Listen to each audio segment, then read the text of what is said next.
কারোর স্বাধীনতা কেড়ে নিয়ে হয়তো তাকে আটকে রাখা যায়, কিন্তু তার মনটা কখনোই জেতা যায় না। তুমি যদি কাউকে কন্ট্রোল করো, তাহলে তার 100%ও পাবে না।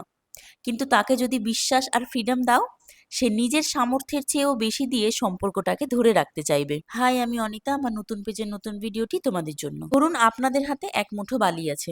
যদি খুব জোরে চেপে ধরেন, বালিগুলো আঙুলের ফাঁক দিয়ে বেরিয়ে যাবে। কিন্তু যদি হাতটা আলতো করে খোলা রাখেন, বালিগুলো আপনার হাতেই থাকবে।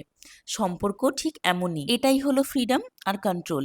ফ্রি হয়ে তোমরা নিজের ইচ্ছা মতো সবকিছু করতে পারো, কিন্তু যখনই তোমাকে কেউ কন্ট্রোল করে সেই একই কাজ করানোর চেষ্টা করে, তখন কিন্তু তোমার ওই কাজটা আর করতে ইচ্ছে করে না। তাই জন্য বলে, সম্পর্কে ফ্রিডম দেওয়াটা খুব জরুরি। কন্ট্রোল করা কাউকেই উচিত নয়, কারণ কন্ট্রোল করলে আপনার পার্টনার সেই কাজটাও করবে না যেটা সে খুশি খুশি ফ্রি হয়ে করতে পারত। ফ্রিডম মানে নিজের সিদ্ধান্ত নিজে নেওয়ার অধিকার, আর কন্ট্রোল মানে সেই সিদ্ধান্ত নেওয়ার অধিকার অন্য কারোর হাতে চলে যায়। দেখা হচ্ছে এমনই কোনো নেক্সট ব্লগে। ওকে, বাই।